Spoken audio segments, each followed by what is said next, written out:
When you think of wildfires, you may think of destruction, skeletal forests, property loss, and lives forever changed. But fires can also bring rejuvenation. They can renew ecosystems, nourish the soil, and foster new growth. But climate change is causing these fires to burn larger, longer, and more often. These larger and more frequent fires damage ecosystems, disrupt communities, and can even influence the climate. So, understanding the basics of wildfires and how they're impacted by climate change is key to our ability to predict where and when fires are likely to occur, as well as remotely detect and track wildfires once they ignite, and ultimately mitigate their impacts on human health and the environment. This is Wildfires 101. The first thing you should know is that wildfires require 3 key ingredients: fuel to burn, the right conditions, and a source of ignition. But what does that actually mean? So fuel, like needles, leaves, or wood on the forest floor, is rarely a fire's limiting factor. And the conditions that are favorable for fire, like hot, dry, and windy days, are becoming more and more common as our climate changes. Under these fire weather conditions, fuels dry out and become more susceptible to burn. As for a source of ignition, well, most of the wildfires that NASA detects from space are started by people. Others, usually in the Arctic and boreal regions, are ignited by lightning strikes.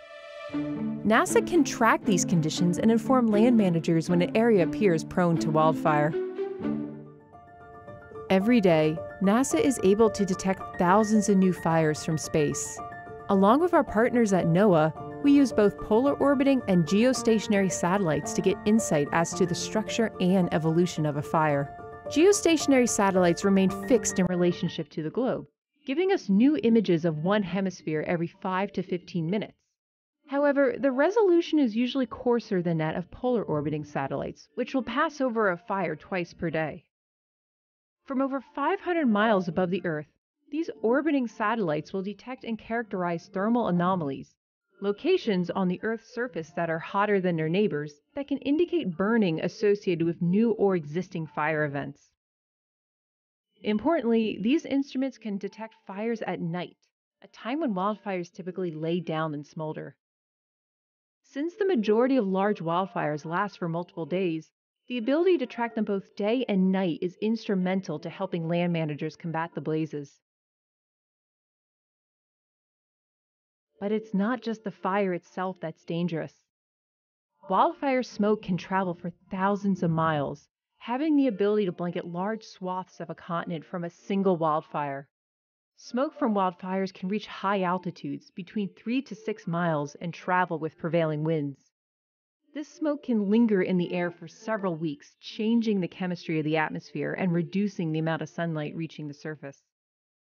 Smoke that gets trapped near the ground severely impacts the air quality in surrounding communities. And poor air quality can last for months as large fires continue to smolder even after the fire itself has been contained. Climate change is not only impacting the size and intensity of wildfires, but also their frequency in some regions. NASA has over 22 years of daily fire data to track wildfire trends. This is important to get a sense of how fire regimes, the historical frequency of wildfires in a region, are changing over time. Understanding an ecosystem's fire regime is important because in many instances, wildfire is essential to maintain a mixture of younger and older vegetation. However, when fires occur too frequently or with increased severity, it can have devastating effects like destroying habitat, changing soil chemistry, and clogging waterways. Not to mention releasing greenhouse gases like CO2 and aerosols into the atmosphere. NASA can study wildfires' impact on the landscape by measuring burn scars, as well as tracking vegetation loss and rate of regrowth.